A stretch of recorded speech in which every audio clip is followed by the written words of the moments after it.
tu esperanza, América. Este espacio florece como un faro en el fin del mundo para náufragos, viajeros y soñadores. Durante 60 minutos nos proponemos bajar desde los vientos de la Patagonia, reflexiones e ideas, historias y relatos, música, sonidos y palabras para dárselas a quienes quieran reencontrarse con su identidad y levantar el vuelo. Aquí comienza Ojo con la Cultura. Su conductor, Jaime Gonzalo Uribe.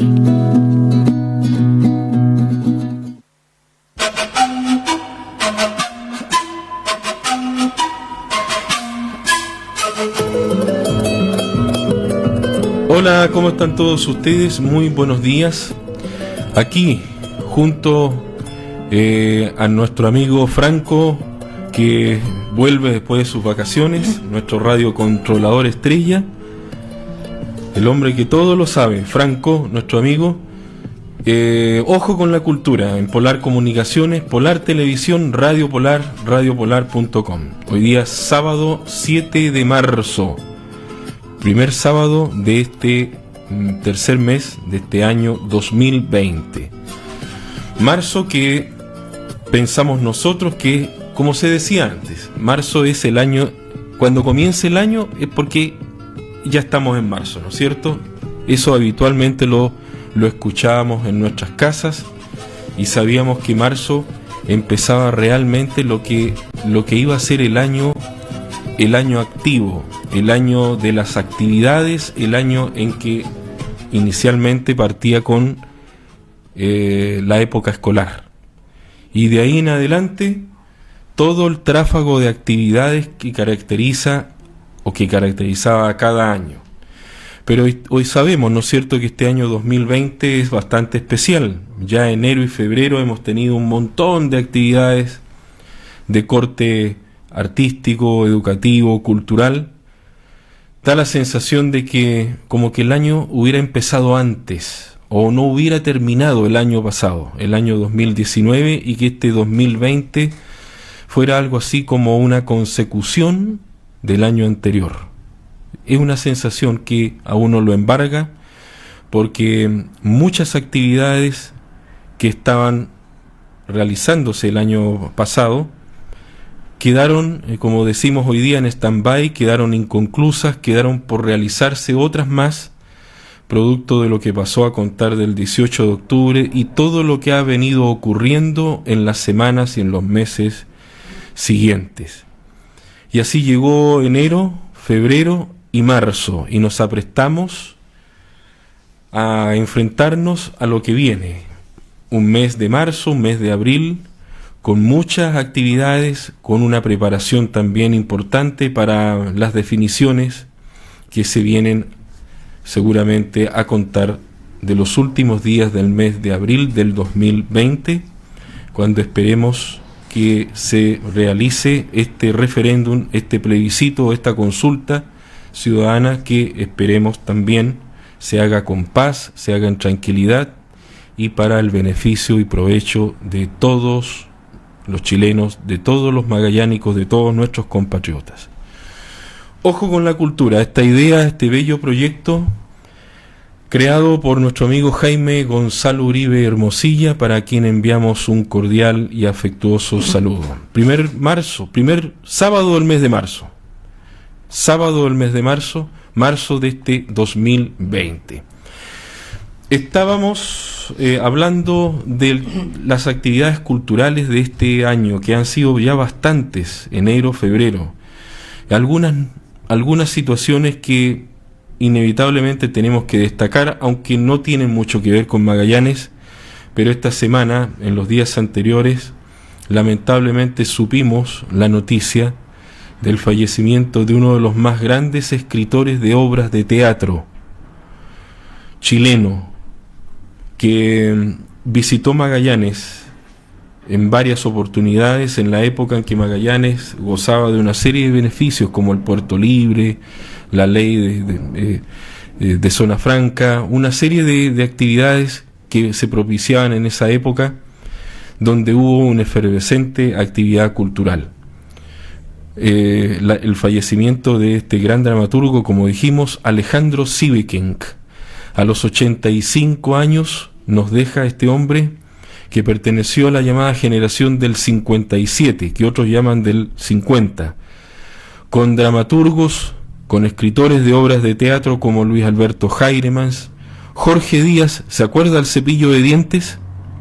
Es una obra de teatro infantil que a veces se estrenaba o teníamos que representar en la escuela, en el liceo, en la universidad. El cepillo de dientes, de Jorge Díaz. Fernando de Besa, otro de esos escritores. Hernán Bodanovich, uno de esos escritores también. Deja que los perros ladren, nos tomamos la universidad. Fernando Cuadra, La niña en la palomera. Y nuestra querida María Asunción Requena, que hemos hablado de ella en tantas oportunidades también. Pertenecieron a esa generación de grandes dramaturgos chilenos que renovaron el ambiente teatral, entre otros nombres importantes. Allí entonces se encontraba uno de los últimos exponentes de esta generación, Alejandro Sieveking, quien fallece el día 5 de marzo, es decir, el jueves. Y ayer, fíjese lo que son las cosas. Sieveking, de 85 años, fallece ayer. Falleció antes de ayer. Y ayer fallece su esposa, Bélgica Castro.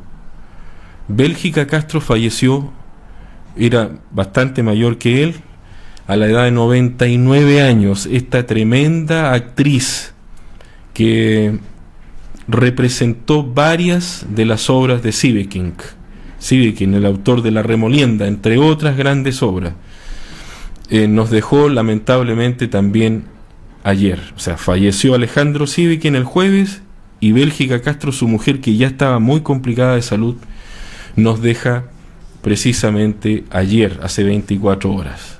Una pena terrible, lamentable para el mundo del teatro chileno, que ve cómo parten sus más grandes exponentes. Y esto tenemos que además sumarlo a otra pérdida irreparable para el mundo de la literatura: la partida de este gran poeta nicaragüense, Ernesto Cardenal, quien falleció en los primeros días de este mes de marzo, que parece que llegó con todo.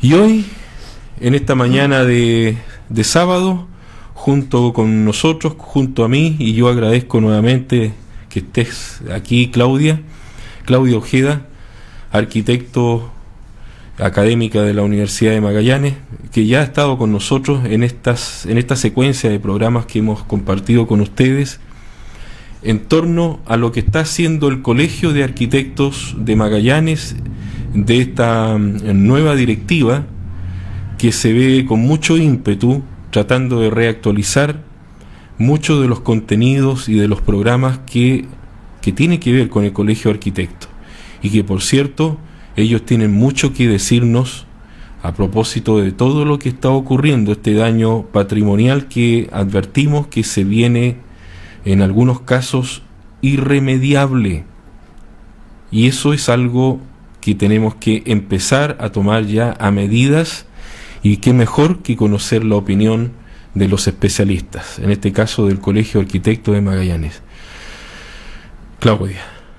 Hola Víctor, gracias, muy buenos días por la invitación. A nombre del colegio agradecemos este espacio que Polar Comunicaciones nos brinda para poder transmitir un poco el cariño y el amor que nosotros tenemos por nuestra ciudad. Claudia, estuvimos compartiendo con integrantes del Colegio de Arquitectos en los programas anteriores. Se tocaron una serie de temas. Tú te has especializado en lo que es algo así como todo lo que tiene que ver con cómo preservamos esto del patrimonio. Nos hablabas de una serie de aportes que, más que preocuparnos exclusivamente del patrimonio, tenemos que preocuparnos de la accesibilidad. Así es. ¿Ya? Pero ¿Cómo llegar? ¿Cómo llegar? Y cómo salir a veces de estos edificios, que no es fácil.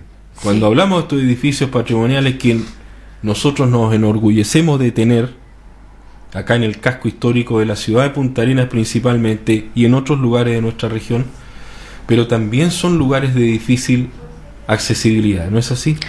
Sí, una cosa es la accesibilidad que puedan tener nuestros edificios y que el último tiempo hemos tenido un poco más de conciencia en aquello y le hemos incorporado algunos elementos que nos permiten transitar dentro del edificio de una forma ya más cómoda.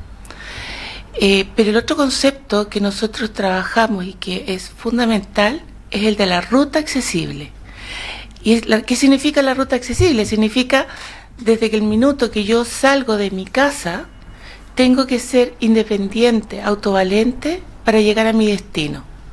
Y eso pasa por las veredas, el paradero, poder subirme al transporte público, poder bajarme del transporte público en forma autónoma. Ahora, claramente eso que tú estás conversando, nos estás señalando acá en esta mañana, eso no se cumple acá. No, no. Por lo tanto, tenemos mismo, no solamente que construir o preservar monumentos y edificios, sino que también hay que, tú estás hablando de una ruta, sí, además de accesibilidad, es decir, estamos hablando de un cambio integral en las construcciones. Es un cambio de cómo pensamos nuestra ciudad. Y tenemos que dejar de pensar que vamos a construir o vamos a dejar entrar una silla de ruedas, porque el concepto de accesibilidad lo relacionamos siempre con la silla de ruedas. Cuando nosotros hablamos de accesibilidad, hablamos de universalidad. Estamos hablando de adultos mayores que les cuesta desplazarse o tienen un grado de dificultad por ahí. Hablamos de nosotros mismos, que eventualmente podemos estar en una situación de discapacidad, producto de una caída, operaciones, etcétera.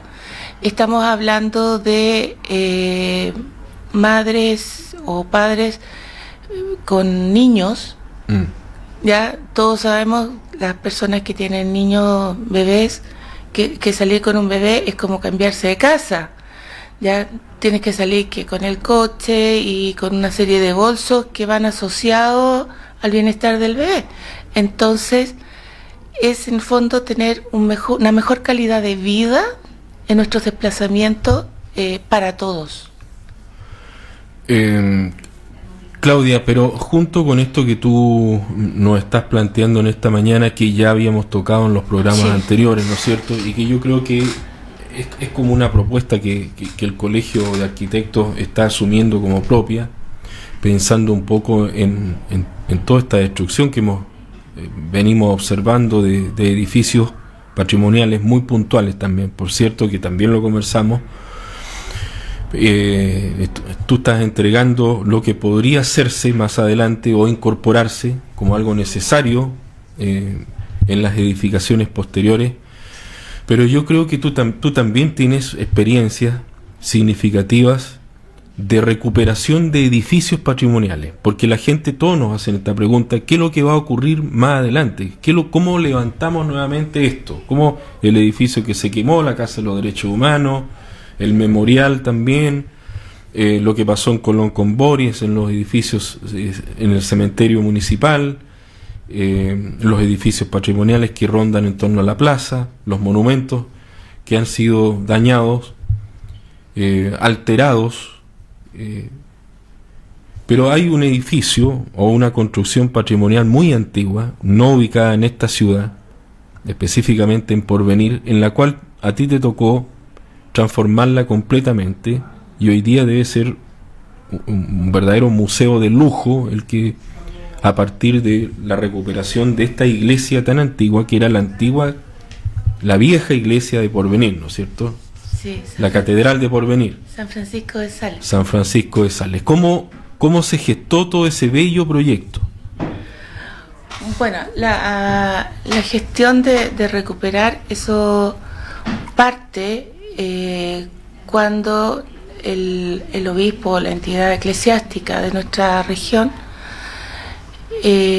entrega en comodato a la municipalidad las dependencias que estaban abandonadas.